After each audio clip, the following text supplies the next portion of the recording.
दोस्तों, आज हम लोग आपके लिए एक और नई कहानी लेके आए हैं। क्या आपको पता है होलिका दहन क्यों मनाया जाता है? तो आइए सुनते हैं। होलिका दहन हिरण्यकश्यपु के मौत पे बनाया जाता है। पहले हिरण्यकश्यपु नाम का एक राक्षस रहता था। उसके बेटे प्रहलाद थे।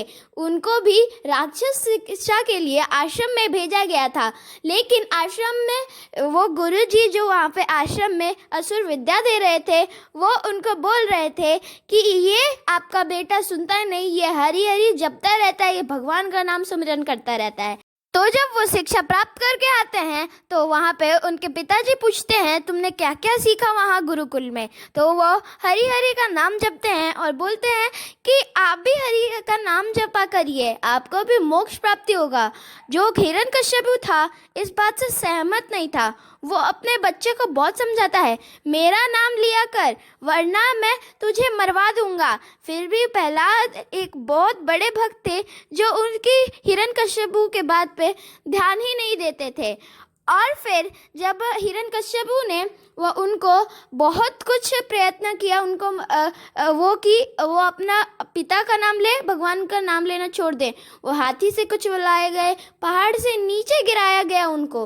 होलिका दहन इसलिए मनाया जाता है क्योंकि होलिका एक राक्षसी थी जो हिरण्यकश्यपु की बहन थी और होलिका प्रहलाद को जलाने की कोशिश कर रही थी। होलिका को ब्रह्मा जी से वरदान था, उसको एक चादर मिली थी जिसको ओढ़कर अगर वो आग में बैठ जाए तो उसको कुछ नहीं होता था। इसका फ़ायदा उठा के वो प्रहलाद को मारना चाहती थी अपने भाई का कष्ट दूर करने के लिए। जब वो प्रहलाद को अपनी गोद में बिठाकर उस आग अग्नि प्रज्वलित में जाती है तब वो खुद ही जल जाती है क्योंकि वो चादर प्रहलाद के ऊपर उड़ जाती है।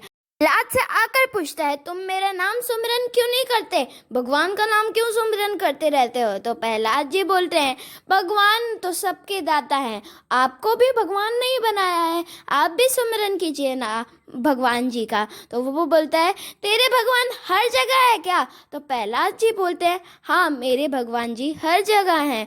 तो वो प्रहलाद बोलता है कि अगर आपको कुछ शंका हो रही है तो आप मुझसे पूछ के देख लीजिए। तो हिरण्यकश्यप भी पूछता है, क्या वो राजमहल के इस खंबे में है?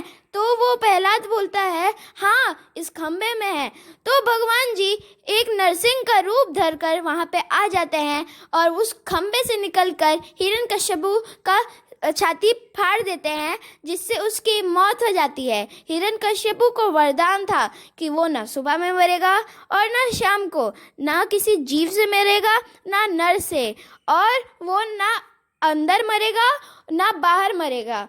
तो भगवान जी ने अपना दिमाग चलाया और उसको पहला वरदान जो मिला था, ना वो दिन में मरेगा ना रात में, उसको संध्या काल में मार डाला। दूसरा, वो बाहर ना मरेगा और ना अंदर मरेगा। तो वो अपनी जांग पे रख के उसका सीना फाड़ दिए। और तीसरा वरदान था कि वो अस्त्र शस्त्र नहीं मरेगा। तो भगवान जी ने अपने नाखून से उसका सीना फाड़ा। ना वो नर से मरेगा ना किसी जीव जंतु से। तो ना भगवान जी नर का रूप धर के आए और ना किसी जीव जंतु का, वो नरसिंह जी का रूप धर के आए। इस प्रकार पूरी दुनिया अच्छे से रहने लगी और भगवान जी ने ब्रह्मा जी का वरदान भी झूठा नहीं होने दिया। इसी वजह से हम होलिका दहन मनाते हैं और हिरण्यकश्यपु जैसे राक्षस के मौत पर हम होली जैसा पुण्य त्यौहार मनाते हैं। अगर ये कहानी अच्छी लगे तो लाइक जरूर करें।